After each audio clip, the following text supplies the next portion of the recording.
Rodovia das Lágrimas. Oeste do Canadá. Uma estrada.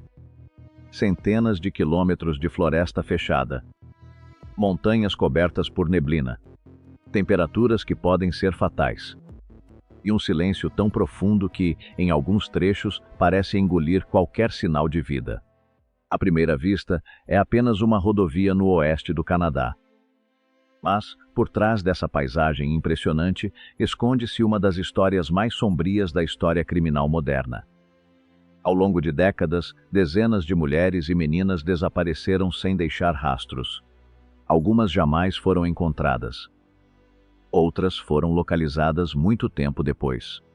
E muitas famílias continuam esperando por respostas. Como tantas pessoas puderam desaparecer praticamente no mesmo lugar? Foi obra de um único assassino? De vários criminosos agindo ao longo dos anos? Ou havia algo ainda mais complexo por trás desses desaparecimentos? Essas perguntas transformaram essa estrada em um dos maiores mistérios investigativos da América do Norte. Um caso real que continua desafiando investigadores, emocionando famílias e revelando uma realidade que vai muito além de um simples mistério criminal. Nossa história começa na província da Colômbia Britânica, no oeste do Canadá. Ali existe uma rodovia conhecida como Highway 16. Ela corta montanhas, florestas e pequenas comunidades por mais de 700 quilômetros. Durante o dia, a paisagem é de uma beleza impressionante. Florestas que parecem não ter fim. Mas, quando a noite cai, tudo muda. A iluminação praticamente desaparece. O sinal de telefone é inexistente em diversos trechos. As cidades ficam separadas por dezenas ou até centenas de quilômetros. Se alguém precisar de ajuda, pode esperar muito tempo até que outro veículo apareça. Esse isolamento transformou a Highway 16 em uma estrada perigosa. Mas ninguém imaginava que ela se tornaria palco de uma sequência de desaparecimentos que chocaria o mundo. Os primeiros casos conhecidos começaram a surgir na década de 1970. Jovens saíam de casa para visitar amigos. Voltavam da escola. Seguiam para o trabalho. Ou apenas tentavam chegar à cidade vizinha. Muitas vezes, sem transporte público disponível, recorrer à carona era a única alternativa. Era uma prática comum, principalmente entre moradores de pequenas comunidades. Mas foi justamente nesse trajeto que muitas pessoas desapareceram. Sem testemunhas, sem pedidos de socorro, sem qualquer explicação. No início, as autoridades trataram cada desaparecimento como um caso isolado. Não havia provas de que estivessem relacionados. As investigações seguiam caminhos diferentes. Enquanto isso, novas vítimas continuavam surgindo. Foi somente anos depois que investigadores começaram a perceber um padrão inquietante. Grande parte das vítimas era formada por mulheres e meninas indígenas.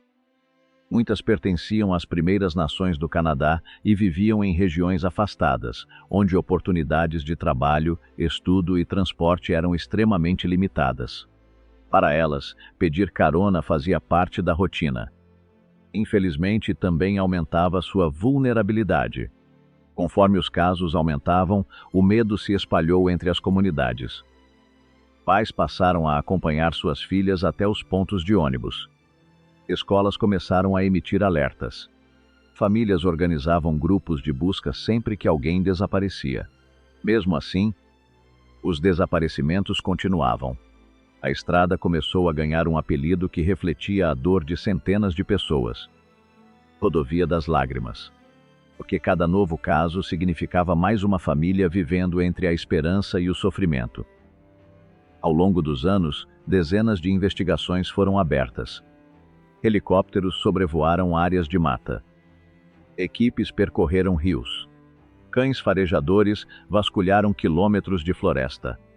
Milhares de horas de trabalho foram dedicadas à procura das vítimas. Em alguns casos, restos mortais foram encontrados.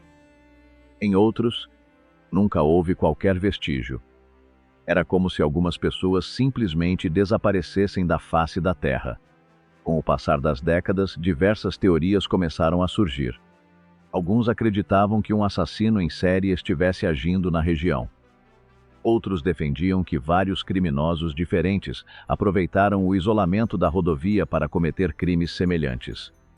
A verdade é que a extensão da estrada, a dificuldade de acesso e a falta de testemunhas tornavam praticamente impossível estabelecer uma única explicação para todos os casos.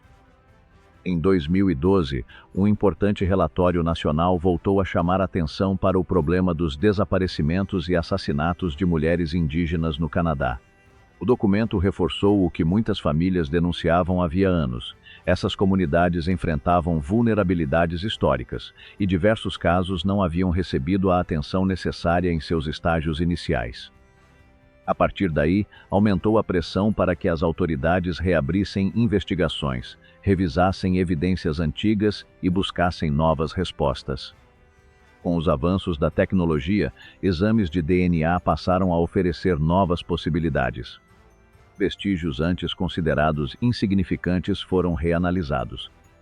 Arquivos esquecidos voltaram às mesas dos investigadores. Alguns casos avançaram. Outros permanecem sem solução. Ao longo dos anos, pelo menos um criminoso foi condenado por alguns dos homicídios relacionados à região, mas os investigadores acreditam que isso não explica todos os desaparecimentos. A hipótese de que diferentes autores tenham agido em épocas distintas continua sendo considerada. É justamente isso que torna a Rodovia das Lágrimas tão intrigante. Nos últimos anos, iniciativas governamentais e comunitárias buscaram aumentar a segurança na região. Alguns serviços de transporte foram ampliados. Campanhas de conscientização foram realizadas. E novas investigações continuam em andamento. Mas uma coisa é certa. Enquanto houver pessoas dispostas a buscar a verdade, a história da Rodovia das Lágrimas continuará sendo contada. Não para alimentar o medo, mas para honrar a memória das vítimas, apoiar suas famílias e lembrar ao mundo que alguns mistérios não podem ser ignorados. Porque, às vezes, a maior investigação não é descobrir apenas quem foi o responsável por um crime. É garantir que nenhuma vida seja reduzida ao silêncio do esquecimento.